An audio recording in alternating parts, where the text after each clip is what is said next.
Comment se tirer les cartes à soi-même? Lorsque l'on évoque le tarot, on pense tout de suite au tirage des cartes. C'est en effet les tirages qui font la spécificité de cet outil. Généralement, les tirages sont proposés par un tarologue à une personne qui vient chercher de l'aide pour elle et pour sa vie. Mais il est aussi possible de se tirer les cartes pour soi-même.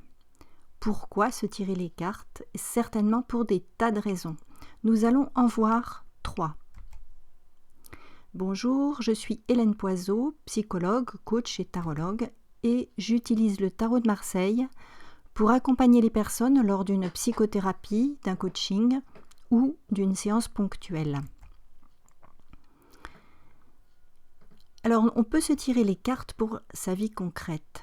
La première chose qui vient à l'esprit des personnes qui se tirent les cartes, ce sont les petites questions qui se posent à propos des tracas de la vie quotidienne. C'est ainsi que l'on consulte l'oracle pour trouver des réponses aux petites questions du genre « Vais-je retrouver mon objet perdu ? L'embouteillage dans lequel je suis pris va-t-il durer ? Est-il bon pour moi d'aller à cette réunion ? Le film que je m'apprête à voir va-t-il me plaire ? etc. etc. » Pour ma part, je ne sais pas vraiment interpréter ce genre de tirage ni le pratiquer, car il me semble utiliser le tarot d'une façon qui est extrêmement limitée. D'ailleurs, ce genre de tirage implique bien souvent que certaines cartes soient considérées comme positives et que d'autres soient considérées comme négatives. Or, c'est là dénaturer ce que sont les arcanes du tarot qui en réalité présentent tous une face sombre et une face lumineuse. Avant toute chose, il me semble important de comprendre que lorsqu'une question se pose sur un plan, la réponse se trouve toujours sur le plan qui se trouve immédiatement supérieur. Ainsi, si une question se pose à vous sur le plan matériel, la réponse sera à chercher sur le plan psychique ou émotionnel. Si une question se pose sur le plan émotionnel ou relationnel, la réponse se trouve sur le plan de la pensée ou des croyances inconscientes. Nous vivons en effet sur 3 plans, vous le savez sans doute, le plan corporel et matériel, le plan psychique et relationnel, émotionnel, le plan mental ou celui de la pensée. Il y a également le plan spirituel qui est celui de l'être ou de l'essence et celui-ci se vit simultanément sur ces 3 plans d'existence. Voyons comment il est possible de vous tirer les cartes en vous situant sur le plan psychologique et non plus directement sur le plan concret. Tout problème concret que vous rencontrez a une solution à trouver dans votre vie psychique, c'est-à-dire dans vos états émotionnels, vos pensées et vos croyances. Lorsque vous avez le blues, le cafard ou que vous vous sentez angoissé, le tirage d'une ou de 2 cartes va en même temps canaliser votre attention et travailler sur votre inconscient. Pour faciliter la compréhension du message des cartes, vous devez d'abord choisir une structure de tirage, c'est-à-dire définir une signification aux places que vous donnerez aux cartes que vous allez tirer. Par exemple, si vous tirez 2 cartes, vous pourriez choisir entre plusieurs structures de tirage comme celle-ci. Le conseil du tarot. Alors, une carte pour mon état énergétique du moment, une autre pour le conseil du tarot. Mon vrai besoin, une carte pour mon besoin conscient et une autre pour mon besoin qui reste inconscient.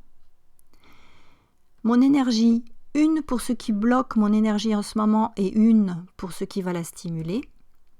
Mes peurs, une pour ce qui me fait peur et une pour une solution à envisager. Les avantages et les inconvénients, une pour les avantages ou pour ce qui est positif et une pour les inconvénients ou ce qui est négatif pour moi dans telle situation. Vous pouvez en inventer d'autres, bien sûr, en fonction de votre besoin du moment. Vous pouvez aussi ajouter le tirage d'une mineure qui va vous apporter des précisions pour saisir la signification de la carte majeure. Lorsque vous rencontrez un problème sur le plan psychique, la solution est bien souvent à trouver sur le plan spirituel. Appelons-le le plan de l'âme. Se tirer les cartes pour se connecter à son âme, alors comment fait-on ? Votre âme est cette part de vous qui est toujours présente et qui reste invariable. Repensez à votre conscience d'être lorsque vous aviez 5 ou 6 ans et vous constaterez que, étrangement, vous avez la même sensation aujourd'hui. Et pourtant, vous avez changé. Mais il reste en vous une part qui ne change pas. Votre âme se manifeste par votre sensibilité et aussi par votre intuition. Elle est porteuse d'un rêve profond qui est plus ou moins conscient, ou quelquefois est carrément inconscient. Si c'est le cas, la société vous a formaté et a recouvert de plusieurs couches de réflexes la voix de votre âme que vous n'entendez plus. Pour vous connecter à votre âme, vous avez besoin de silence, ou de présence dans la nature, ou de moments méditatifs. Les cartes du tarot ont aussi le pouvoir de vous aider à vous reconnecter avec votre âme lorsque vous ne savez plus quels sont vos désirs les plus profonds. Vous pouvez vous tirer 2 cartes, l'une qui représente la couleur de votre âme, prenez alors la signification essentielle et positive de la carte, et l'autre qui représente la voix de votre âme, ce qu'elle cherche à vous dire. Si par exemple je tire la maison Dieu pour la couleur de mon âme, c'est que sa qualité particulière est la joie de vivre, la joie de recevoir tous les cadeaux de la vie et de se sentir légère. Le soleil, pour ce qu'elle veut me dire, ce pourrait être « rayonne et rapproche-toi des autres pour partager la lumière ». Vous pouvez aussi tirer une carte pour vous recentrer. Qu'est-ce qui va m'aider aujourd'hui à me recentrer ? Si je tire la force, c'est que cette carte me demande de porter mon attention sur le 2e chakra, sous le nombril, et de sentir ainsi une énergie presque inépuisable. Ce peut être aussi un conseil pour me concentrer sur ce que je fais si aujourd'hui j'ai de nombreuses choses à faire, ce qui pourrait m'amener à me disperser. Si vous ne saisissez pas tout de suite le sens des cartes que vous tirez, prenez un moment pour l'observer et laissez-la près de vous ou sous vos yeux lors de vos activités. Son image, ses couleurs, son nom, son ombre même agiront sur votre inconscient et vous vous synchroniserez automatiquement sur cet arcane. C'est en vous mettant en phase avec votre âme que vous résoudrez le plus facilement vos problèmes. Votre énergie sera plus fluide, plus légère, plus accueillante, et des solutions se présenteront toutes seules dans votre vie. Écouter votre âme ne signifie pas du tout décoller de la réalité, ce n'est pas ce qu'elle vous demande. Si vous avez des difficultés pour rester connecté aux réalités concrètes de votre vie, demandez un conseil au tarot. Tous les domaines de votre vie, matériel, corporel, émotionnel, relationnel, mental et spirituel, sont interconnectés entre eux. Le tarot vous amènera à refaire un lien qui s'était peut-être rompu. C'est votre âme qui retissera des liens entre tous les domaines de votre vie. Tempérance est l'image de votre âme.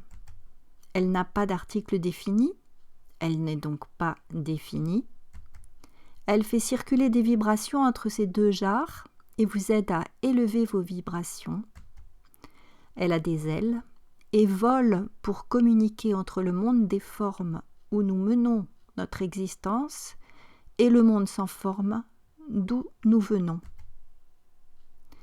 Elle crée ainsi des liens, c'est sa fonction essentielle. Donc sachez interroger votre âme grâce au tarot.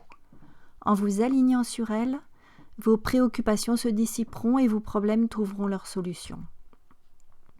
Si vous désirez aller plus loin pour vous tirer vos cartes, vous trouverez un petit guide en recopiant le lien qui se trouve en dessous de la vidéo ou en cliquant sur le bouton si vous êtes sur le blog.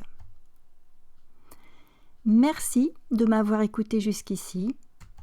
Je vous souhaite des tirages découvertes, des tirages plaisir, grâce auquel vous développerez de l'humour sur vous-même.